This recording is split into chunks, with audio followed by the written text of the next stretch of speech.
Ellison and Stein's boardroom was a fortress of corporate elitism, but Claire Evans stood at its heart, her frayed canvas shoes and unpressed blouse a silent challenge to the executives who mocked her as a charity hire. They tore her presentation to shreds, laughed as they dismissed her worth, and bet she'd crumble under their scorn. Nobody knew. The quiet woman they humiliated was Stratagem Media's founder and their incoming CEO. Until Nathaniel Hale, her husband, walked in, revealed her power, and bought the company to bury their arrogance in corporate dust. The Ellison and Stein boardroom on the 48th floor of Houston's gleaming skyline was a cathedral of corporate power, its glass walls and polished mahogany table reflecting the morning sunlight like a mirror of untouchable wealth. The air was thick with the scent of espresso and ambition, the room buzzing with the murmurs of executives cloaked in designer suits and diamond cufflinks, their every gesture a testament to their self-anointed supremacy. Claire Evans stood at the head of the table, a solitary figure in a white blouse faintly wrinkled from a long night's work, her frayed canvas shoes scuffing the pristine floor, her presentation folder clutched like a quiet rebellion against the room's opulence. The boardroom, with its holographic displays, leather-bound portfolios, and panoramic views of the city, was a battleground for the elite, where deals were struck and legacies forged, not a place for the unpolished or the unpedigreed. At 9:00 a.m., the head of marketing, a man with a silver tie pin and a sneer sharper than his cufflinks, didn't bother to look up as he launched his assault, his voice slicing through the room's hum like a scalpel. "Who do you think you are? This is where power plays happen, not some rundown career fair from whatever backwater you crawled out of." He sneered, his words deliberate, each syllable crafted to wound as he flipped through her folder with theatrical disdain. Claire's gaze, calm and unyielding, met his without a word, her silence a wall that only fueled his arrogance. The executives around the table leaned in their smirks, synchronized their laughter, a practiced ritual that echoed across the glass walls.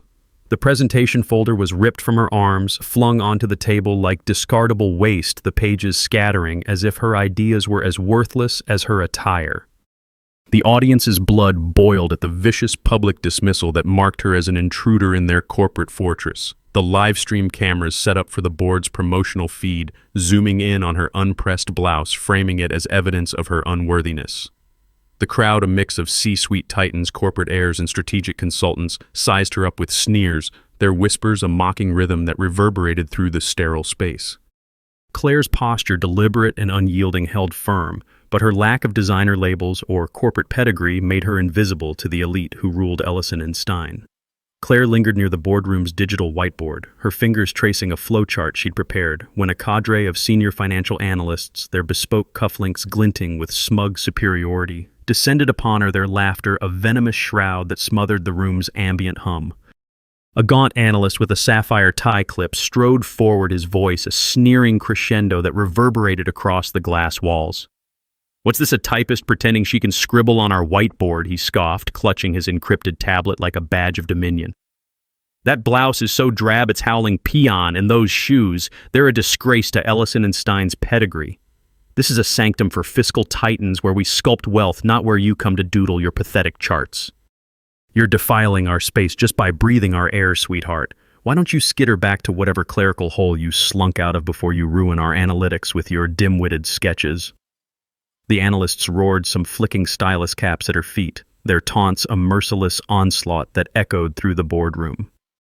A hedge fund heiress in a silk scarf smirked, her nod fueling their cruelty as the live stream cameras zoomed in on Claire's frayed canvas shoes, framing them as proof of her inferiority. Claire adjusted her flowchart, her posture unyielding, her face an unreadable mask, her silence a bulwark against their venom. But the weight of their scorn crushed like a vice, the audience's rage surging at the orchestrated public shaming that targeted her intellectual effort and socio-economic status.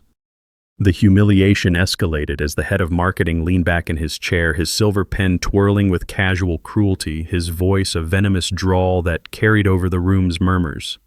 "You must be the intern we let in to meet some diversity quota. That blouse is so cheap it's screaming discount rack.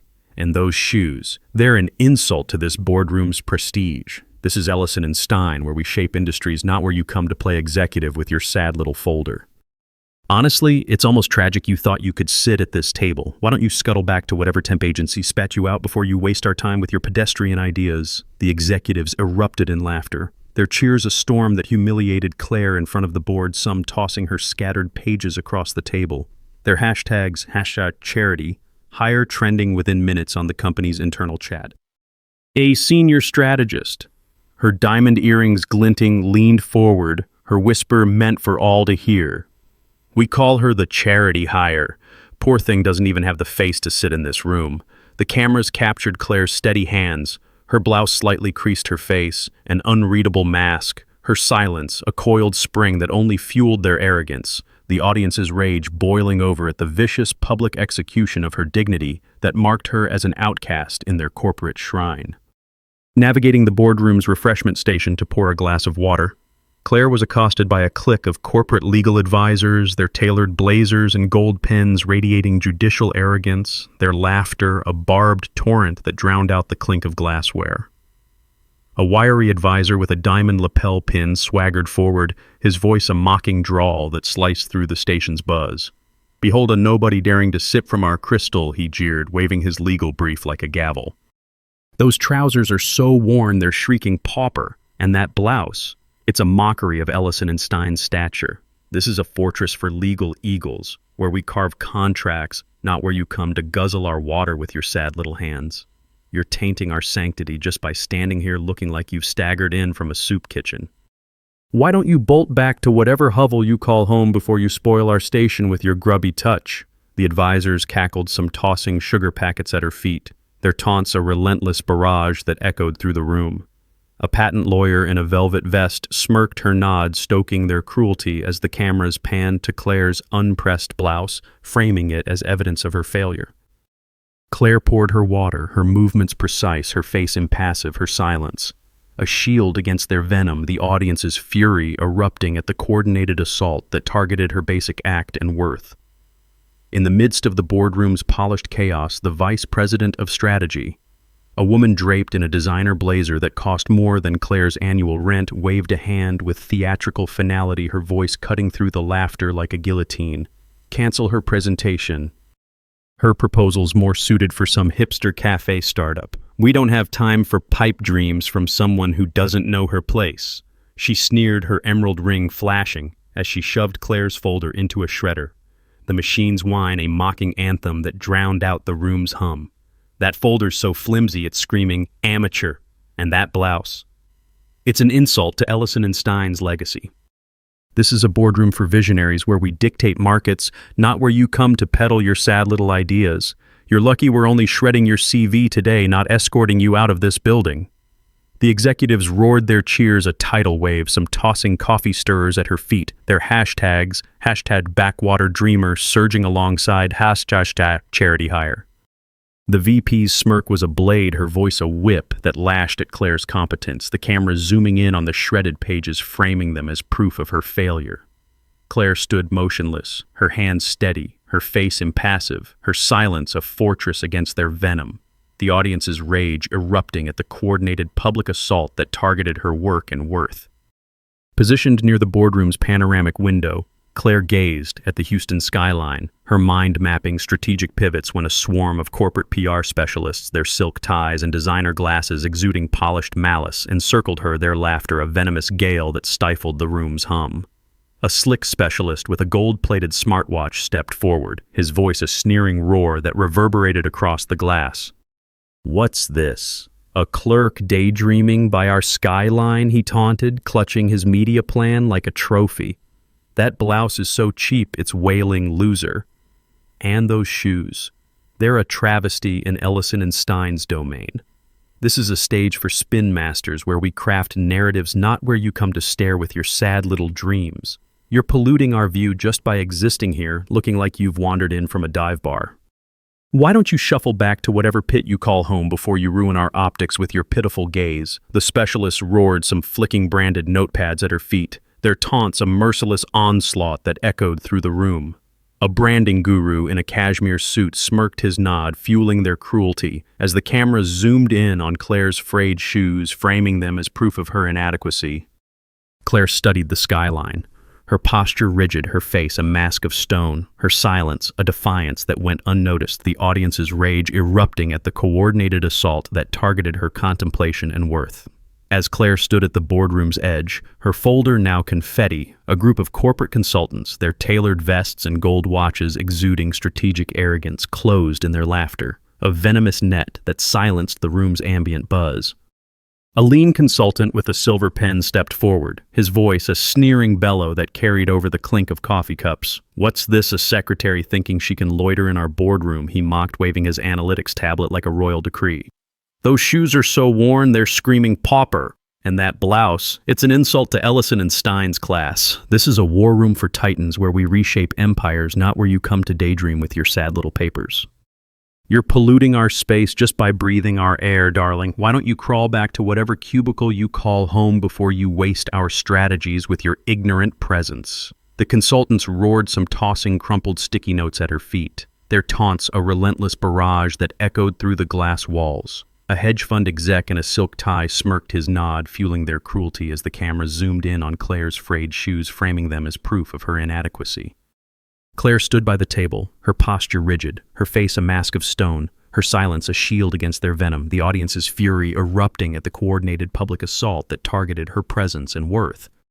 Hovering near the boardroom's data analytics console, Claire examined a revenue projection screen, her eyes tracing trends when a pack of corporate tech advisors, their smartwatches and encrypted earpieces radiating digital supremacy, pounced their laughter, a venomous deluge that drowned out the console's hum. A lanky advisor with a platinum stylus stepped forward, his voice a mocking bellow that echoed across the screens. "What's this, a receptionist thinking she can parse our data?" he sneered, waving his analytics dashboard like a scepter. "Those shoes are so tattered they're screaming nobody. And that blouse, it's a disgrace to Ellison and Stein's tech. This is a hub for innovators where we decode markets, not where you come to squint at our screens with your sad little eyes. You're corrupting our systems just by standing here looking like you've stumbled in from a call center. Why don't you scurry back to whatever desk you call home before you crash our metrics with your clueless gawking?" The advisors cackled, some tossing USB drives at her feet, their taunts a relentless barrage that reverberated through the room. A fintech mogul in a silk blazer smirked her nod, stoking their cruelty as the camera zoomed in on Claire's canvas shoes, framing them as proof of her failure. Claire analyzed the projections, her posture unyielding, her face impassive, her silence a fortress against their venom, the audience's fury erupting at the coordinated assault that targeted her analytical focus and worth. When Claire attempted to retrieve her scattered notes, a group of junior executives, their bespoke suits and designer glasses radiating youthful ambition, swarmed her, their laughter a venomous torrent that drowned out the room's hum. A cocky exec with a gold-plated watch stepped forward, his voice a sneering lilt that carried over the rustle of papers. "What's this a temp thinking she can salvage her little scribbles?" he mocked, waving his corporate badge like a weapon. "That blouse is so cheap, it's screaming failure. And those shoes, they're an insult to Ellison and Stein's future. This is a boardroom for winners where we build legacies, not where you come to cling to your sad little notes. You're tarnishing our brand just by standing here looking like you've wandered in from a thrift shop. Why don't you vanish back to whatever dive you call home before you ruin our meeting with your pathetic effort?" The juniors roared, some tossing paper clips at her feet, their taunts a relentless barrage that echoed through the room. A venture capitalist in a velvet blazer smirked her nod, fueling their cruelty, as the cameras zoomed in on Claire's scattered notes, framing them as proof of her defeat. Claire gathered her papers, her movements deliberate, her face impassive, her silence a fortress against their venom, the audience's fury erupting at the coordinated public assault that targeted her effort and worth. Retreating to the boardroom's corner to collect her thoughts, Claire stood by a potted plant, her fingers brushing its leaves when a gaggle of corporate event planners, their designer scarves and gold-plated planners exuding orchestrated elegance, swarmed her, their laughter a venomous vortex that silenced the room's buzz. A poised planner with a pearl-encrusted brooch stepped forward, her voice a sneering lilt that carried over the rustle of agendas. "What's this, a nobody thinking she can hide in our corner?" she mocked, waving her event itinerary like a royal proclamation. "That blouse is so plain, it's shrieking failure. And those shoes, they're a blight on Ellison and Stein's image." This is a boardroom for orchestrators where we stage triumphs, not where you come to cower with your sad little dreams. You're spoiling our elegance just by lurking here looking like you've wandered in from a thrift shop. Why don't you vanish back to whatever slum you call home before you ruin our ambiance with your pathetic presence? The planners roared some tossing floral pins at her feet, their taunts a relentless barrage that echoed through the room. A gala coordinator in a velvet dress smirked her nod, fueling their cruelty as the camera zoomed in on Claire's frayed shoes, framing them as proof of her defeat. Claire touched the plant, her posture rigid, her face a mask of stone, her silence a bulwark against their venom. The audience's fury erupting at the coordinated assault that targeted her moment of respite and worth. The glass door swung open and Nathaniel Hale stepped through, his bespoke gray suit and polished shoes, a quiet storm that froze the boardroom's laughter. No assistant trailed him, no grand announcement preceded him. Just the weight of his presence, his eyes scanning the room with a cold precision that silenced every whisper. The executives' smirks vanished, their coffee cups trembling, the air sucked from the room as if gravity itself had shifted. Nathaniel's voice, low and unyielding, cut through the silence like a blade, each word a calculated strike that shattered the room's arrogance. I was just passing by to observe how the company I'm about to acquire is being run. But instead, I find a room full of self-important employees wasting time belittling their future CEO. He declared, his gaze locking onto the head of marketing's ashen face, his tailored cuffs gleaming under the LED lights. Claire Evans Hale, my wife, will oversee Ellison & Stein's restructuring once the acquisition finalizes next week. Yes, she dresses plainly. Because she spends her time making money, not obsessing over LinkedIn engagement metrics like the rest of you. The crowd didn't breathe. Their smartphones lowering their hashtags, #CharityHire, buried under whispers of disbelief. The cameras captured Claire's unflinching gaze, her canvas shoes now a badge of her triumph, her silence a defiant rebuke to the sabotage that had sought to break her. The audience's satisfaction surged, their rage at the initial cruelty transformed into awe at Nathaniel's revelation, each word a lash against the antagonist's pride. The VP of strategy who'd shredded her work stood trembling, her emerald ring dull, her influence erased by Claire's brilliance. The boardroom's glass walls, once a stage for scorn, now framed her victory, each syllable a testament to her enduring dignity. Nathaniel's announcement that Claire was the founder of Stratagem Media, the competitor that nearly devoured Ellison & Stein, sealed the antagonist's humiliation, their legacy reduced to a footnote, the audience's hearts pounding with pride at her ascent. Nathaniel's revelation froze the boardroom, Claire's unpressed blouse now a radiant emblem of her dominion. The glass-walled chamber transformed into a hallowed arena where her legacy was forged.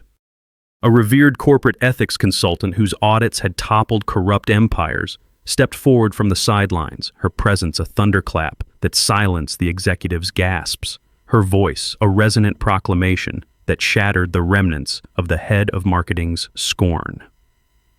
Claire Evans Hale, your stratagem. Strategy is a masterwork of ethical leadership, a blueprint that will redefine corporate integrity. She declared, her eyes fixed on Claire's canvas shoes, now symbols of her supremacy. The Global Business Ethics Council will honor you with its highest award for transformative governance.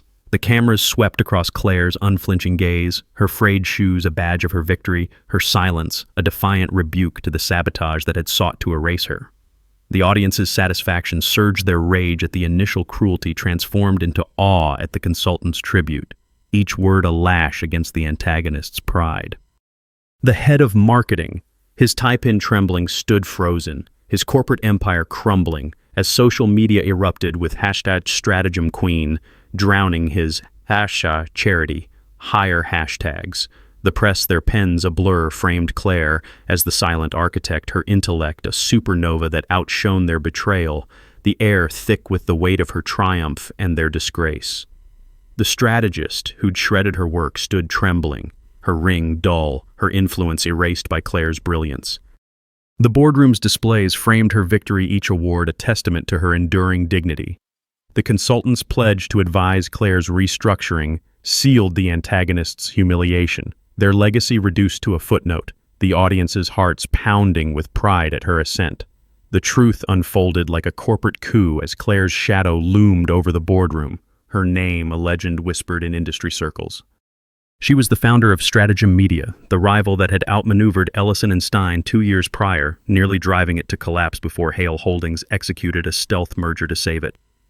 Nathaniel had sent Claire to infiltrate the company to take its cultural temperature before purging its rot, her plain attire a deliberate disguise to expose the board's prejudice. The presentation they had shredded was Stratagem's 5-year overhaul strategy, crafted under Claire's leadership to rescue Ellison & Stein from its own mismanagement. Claire stepped forward, her blouse a mantle of unassailable authority, her voice cool as tempered steel, each syllable a guillotine that severed the executive's arrogance. "I don't need your approval. I just need you out of the company I now own," she declared, her eyes locking onto the VP's trembling frame, her signature landing on the acquisition contracts like a quiet execution. The crowd gasped, the cameras capturing every second, the audience's satisfaction soaring as the head of marketing's face collapsed, his silver tie pin trembling, his corporate empire crumbling under the weight of his shame. To the strategist, Claire's gaze was a blade, her verdict final. "Your strategies failed this company. Mine will save it."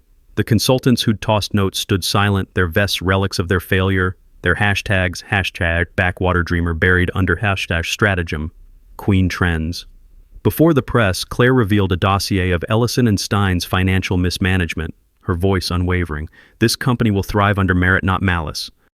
The executives scrambled to pack their personal effects. No rebuttals, no second chances. Their laughter replaced by the sound of their own disgrace. Claire's poised figure commanded the boardroom, her frayed shoes now emblems of unassailable authority, the glass walls a monument to her genius. A prominent industry analyst whose reports had shaped global markets emerged from the press scrum, his presence a storm that silenced the executives' murmurs, his voice a resonant decree that obliterated the last echoes of the VP's mockery. "Claire Evans Hale, your stratagem overhaul is a paradigm shift, a legacy that will redefine corporate strategy," he declared, his eyes locked on Claire's blouse, now a mantle of triumph. "The International Strategy Institute will dedicate a research fellowship in your name to advance innovative leadership." The cameras captured Claire's serene expression, her silence a relentless assault on the cruelty that had sought to diminish her, her canvas shoes a relic of her victory. The audience's satisfaction soared, their fury at the initial taunts transformed into reverence at the analyst's pledge, each word a guillotine slicing through the antagonist's arrogance. The VP of Strategy, her blazer trembling, stood frozen, her corporate empire crumbling as social media buried her, Backwater Dreamer hashtags under Stratagem Queen Trends. The press, their headlines blazing, framed Claire as the silent architect, her intellect a radiant force that outshone their betrayal, the air thick with the weight of her triumph and their disgrace. The consultants who'd tossed notes sat in stunned silence, their clout erased by Claire's brilliance. The boardroom's table framed her victory, each fellowship a testament to her enduring dignity.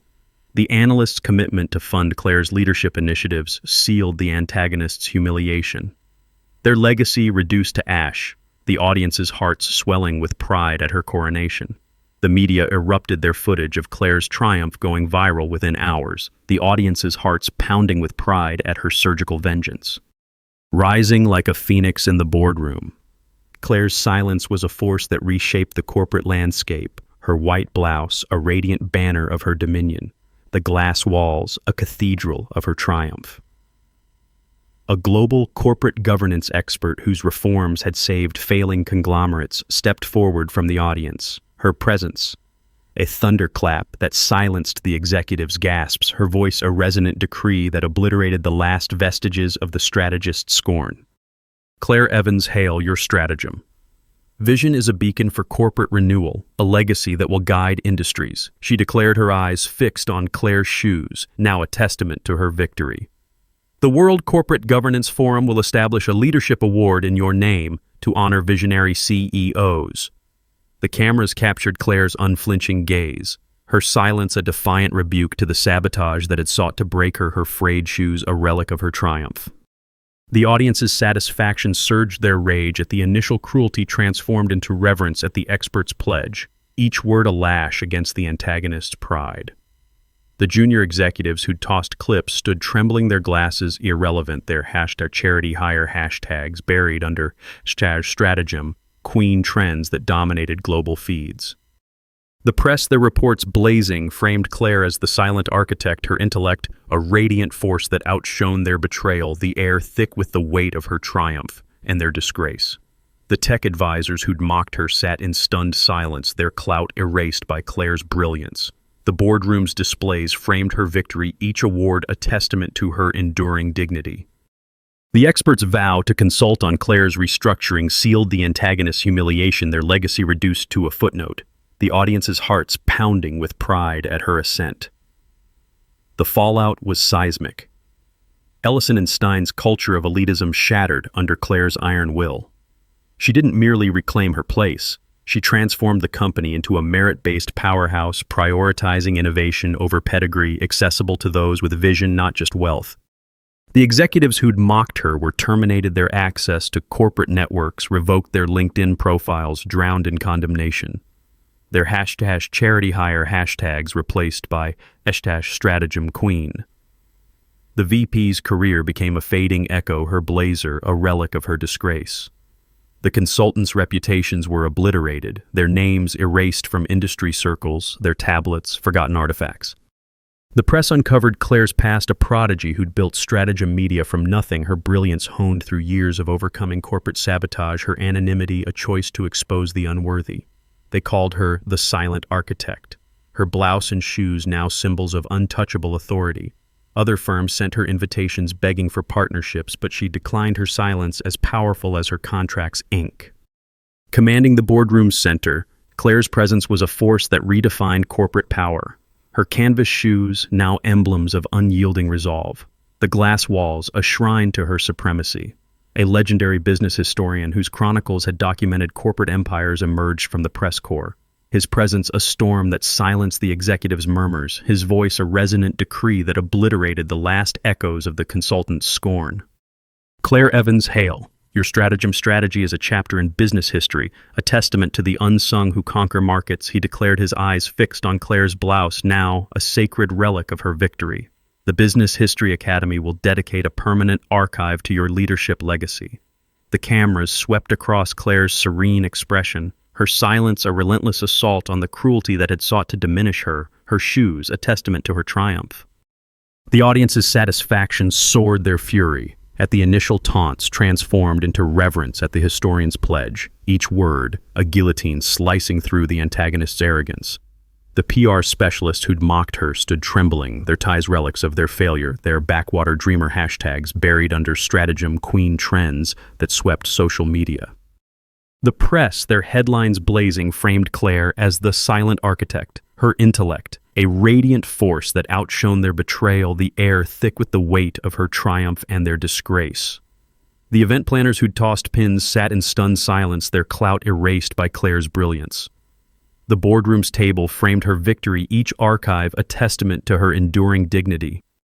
The historian's commitment to publish Claire's story in a landmark volume sealed the antagonist's humiliation, their legacy reduced to ash, the audience's hearts swelling with pride at her coronation. The audience who'd jeered her were left to grapple with their shame, their status erased their clout, a fading echo. Claire's victory wasn't just a takeover, it was a reckoning etched into Ellison and Stein's history, a reminder that the simplest woman could wield the deadliest strategy, the audience's hearts pounding with pride. Ellison and Stein breathed again, its halls now a beacon for dreamers who'd been denied the corporate throne. Claire's leadership trained executives with the precision of her stratagem days. Her team handpicked for integrity, their respect for her absolute, their eyes on the boardroom where she'd silenced the elite. The company's strategies, once tools for the privileged, now served the determined, the media, documenting every deal as a testament to her vision. The corporate titans who'd scoffed were ostracized. Their invitations to elite summits revoked, their influence meaningless against Claire's reach. The juniors who'd tossed clips faced a social media storm, their accounts suspended, their clout buried under Stratagem Queen trends.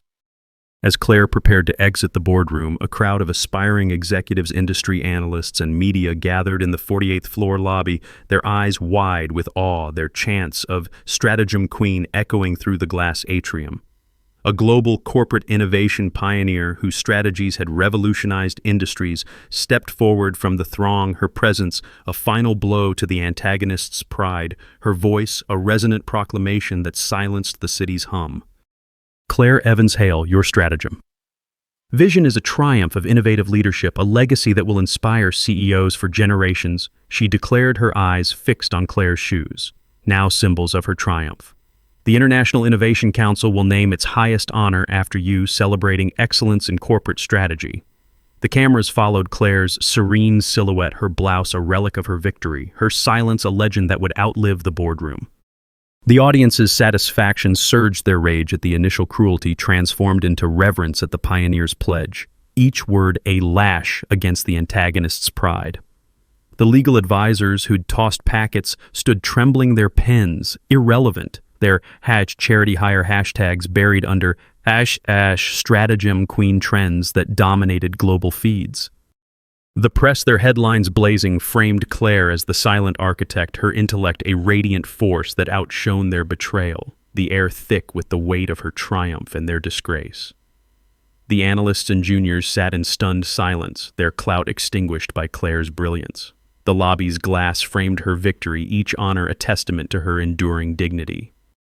The pioneers' vow to mentor Claire's team sealed the antagonist's humiliation, their legacy reduced to a footnote, the audience's hearts pounding with pride at her ascent. Claire's closing statement, delivered to a global audience, echoed like a corporate takeover finalized. I didn't come here for applause. I came to remind you whose company you're standing in.